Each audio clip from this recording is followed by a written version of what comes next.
Hello friends, welcome to JK recipes Tamil. இன்றைக்கி சூப்பரான ஒரு சிக்கன் சால்னா, சிக்கன் ஒயிட் சால்னா எப்படி செய்கிறதுன்றது தான் பார்க்க போகிறோம். இது பரோட்டா, தோசை, சப்பாத்தி, இட்லிக்கெலாம் சூப்பரான காம்பினேஷன். வாங்க எப்படி செய்கிறதுன்னு பார்த்துடலாம். அதுக்கு முன்னாடி நம்ம சேனல் இப்போ தான் பார்க்குறீங்கன்னா ஒரு சப்ஸ்கிரைப் பண்ணிக்கோங்க. இப்போ வாங்க வீடியோக்குள்ளே போகலாம். ஃபர்ஸ்ட் இதுக்கு தேவையான பொருட்கள் என்னென்னு பார்த்துடலாம். 2 மீடியம் சைஸ் வெங்காயத்தை இந்த மாதிரி நீல வாக்கில் கட் பண்ணிக்கோங்க. ஒரே ஒரு தக்காளியை கட் பண்ணிக்கோங்க. 2 டேபிள் ஸ்பூன் இஞ்சி பூண்டு பேஸ்ட், 3 டேபிள் ஸ்பூன் தயிர், ஒரு கைப்பிடி புதினா, கொஞ்சமாக கொத்தமல்லி, கருவேப்பிலை, 1/2 கிலோ அளவுக்கு சிக்கன் எடுத்து வச்சுருக்கேன். ஸ்பைசஸ் பட்டை, கிராம்பு, ஏலக்காய், பிரிஞ்சி இலை எல்லாத்தையும் எடுத்துக்கோங்க.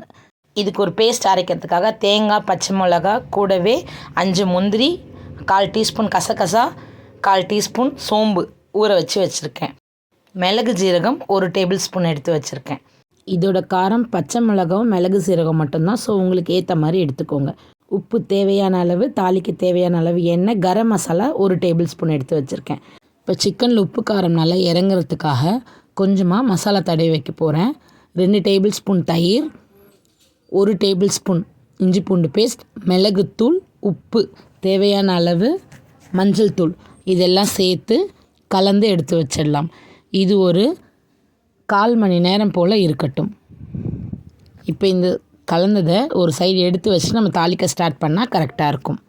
ஒரு குக்கர் வச்சுட்டு இதுக்கு பதிலாக நீங்கள் வேறு ஏதாவது பாத்திரம் கூட யூஸ் பண்ணலாம். இது பேஸ் நல்லா திக்காக இருக்கும். ஸோ அதனால நான் குக்கர் எடுத்திருக்கேன்.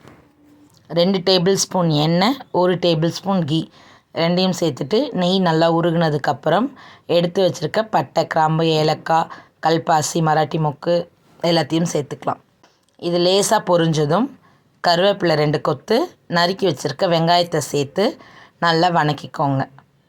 இது நல்லா கோல்டன் ப்ரௌன் ஆகணும். இப்போ இந்த ஸ்டேஜில் எடுத்து வச்சுருக்க 1 டேபிள் ஸ்பூன் இஞ்சி பூண்டு விழுதை சேர்த்துக்கணும். ஆல்ரெடி நம்ம சிக்கன் மேரினேட் பண்ணும்போது 1 ஸ்பூன் சேர்த்துருக்கோம். இப்போ 1 ஸ்பூன், மொத்தம் 2 ஸ்பூன் அளவுக்கு சேர்த்துக்கிட்டோம்.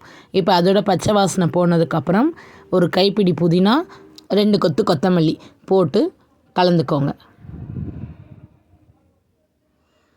இப்போது இது ஒரு 2 நிமிஷம் போல் வதங்கினதுக்கப்புறம் நம்ம ரெடி பண்ணி வச்சுருக்க சிக்கனை இதுக்குள்ளே சேர்த்துக்கலாம்.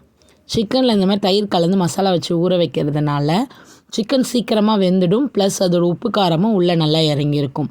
இது இப்போ இந்த வெங்காயத்தோடு நல்லா பெரட்டி விட்டுட்டு இப்போது இந்த டிஷ்ஷுக்கு தேவையான உப்பை சேர்த்துக்கலாம். ஆல்ரெடி நான் வந்துட்டு இந்த தயிர் கலக்கும் போதே உப்பு கொஞ்சமாக சேர்த்துருக்கேன்.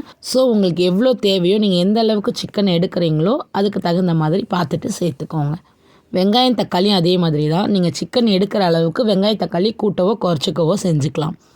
இப்போது இது ஒரு 7 நிமிஷம் போல் வணக்கி விட்டுட்டோம்.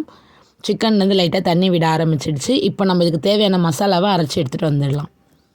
எடுத்து வச்சுருக்க 2 பச்சை மிளகா, 4 சில்லு தேங்காய், எடுத்து வச்சுருக்க மிளகு சீரகம், ஊற வச்சு முந்திரி, கசகசா, சோம்பு எல்லாத்தையும் சேர்த்து அரைச்சிக்கலாம். இந்த மாதிரி நைஸாக நல்லா அரைச்சி எடுத்துக்கணும். திரியாக இருக்கக்கூடாது. நல்லா நைஸாக உங்களுக்கு தேவையான அளவுக்கு தண்ணி சேர்த்து அரைச்சிக்கோங்க.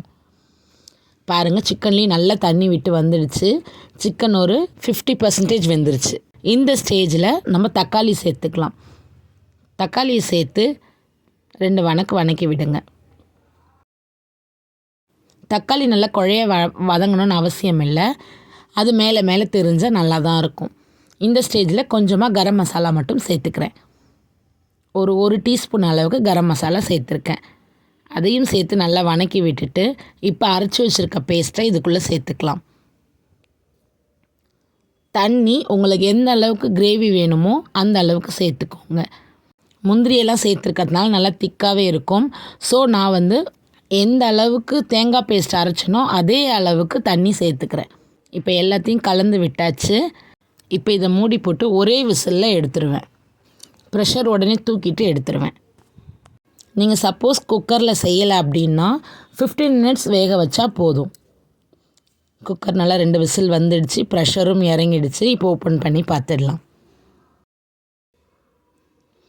பாருங்கள், சூப்பராக கமகமன்னு செம்ம வாசமாக இருக்குது. நம்ம போட்டிருக்க புதினா கொத்தமல்லியோட வாசம் அவ்வளோ சூப்பராக இருக்குது. இப்போ இறக்குற ஸ்டேஜில் கொஞ்சமாக கொத்தமல்லியை தூவி ஸ்டவ் ஆஃப் பண்ணிவிட்டு சர்வ் பண்ண வேண்டியது தான். நல்லா தண்ணியாக ஒரு பரோட்டாக்கு சால்னா சூப்பராக ரெடி ஆகிடுச்சு. இந்த பரோட்டா ரெசிபி ஆல்ரெடி என்னோடய சேனலில் நான் போஸ்ட் பண்ணியிருக்கேன், போய் செக் பண்ணி பாருங்கள். இந்த வீடியோ உங்களுக்கு பிடிச்சிருந்தா மறக்காமல் ஒரு லைக் பண்ணிக்கோங்க. அப்படியே உங்கள் ஃப்ரெண்ட்ஸ் அண்ட் ஃபேமிலிக்கும் ஷேர் பண்ணுங்கள். மறக்காமல் நீங்களும் செஞ்சு பார்த்துட்டு எப்படி இருந்துச்சுன்னு எனக்கு கமெண்ட் செக்ஷனில் கமெண்ட் பண்ணுங்கள். தேங்க்ஸ் ஃபார் வாட்சிங். அடுத்த வீடியோவில் பார்க்கலாம். பை.